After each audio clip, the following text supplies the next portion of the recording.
आजादी का Amrit Mahotsav.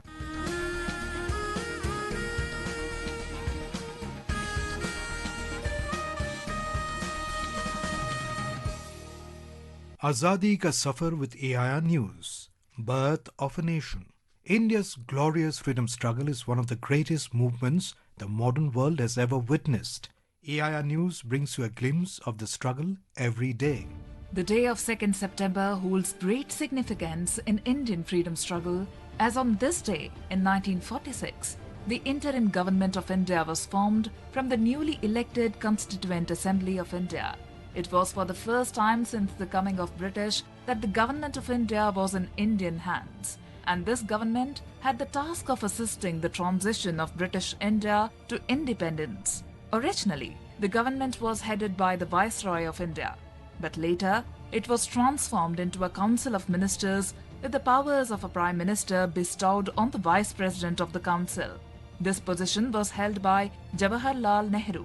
Vallabhbhai Patel held the portfolios of Home Affairs and Information and Broadcasting. The interim government remained in place until 15th of August 1947, the date of the independence of India. New Delhi. And although the scene looks quiet enough, there was naturally tense excitement when members of India's interim government, under the leadership of Mr. Nehru, went to the Viceroy's house. They were received by Lord Wavell, who was to administer the oaths of allegiance, of office and of secrecy, whereby Indian affairs passed into the care of an all-Indian cabinet. The elections for the Constituent Assembly were not direct elections, as the members were elected from each of the provincial legislative assembly. Although India remained under the sovereignty of the United Kingdom until August 1947, the interim government proceeded to establish diplomatic relations with other countries, including the United States of America. The Constituent Assembly, from which the interim government was drawn, also began the task of drafting the constitution for independent India. Today, we also pay tributes to the transnational Indian revolutionary Virendranath Chattopadhyay, who left us on this day in 1937. He was brother of the famous freedom fighter Sarojini Naidu and renowned Bengali poet and musician Harindranath Chattopadhyay. During the first decades of the 20th century, he carried out anti-imperial and anti-colonial campaign outside India, first in Europe and then in North America.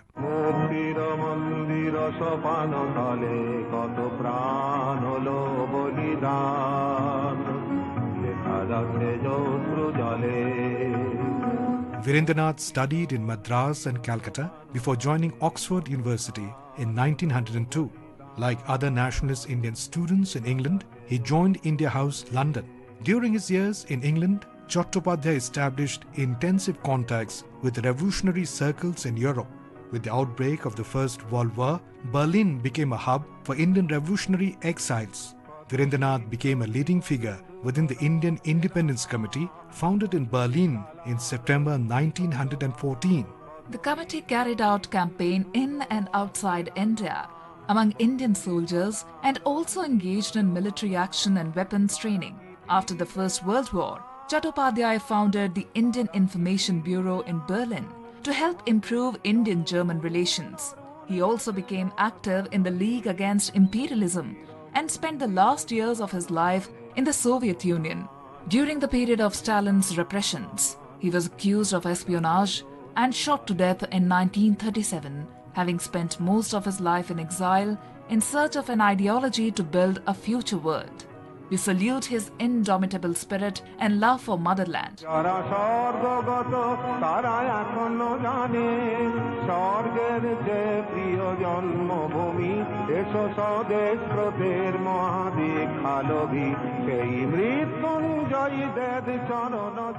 That brings us to the end of this episode of Azadi Ka Safar with AIR News. See you in next episode tomorrow.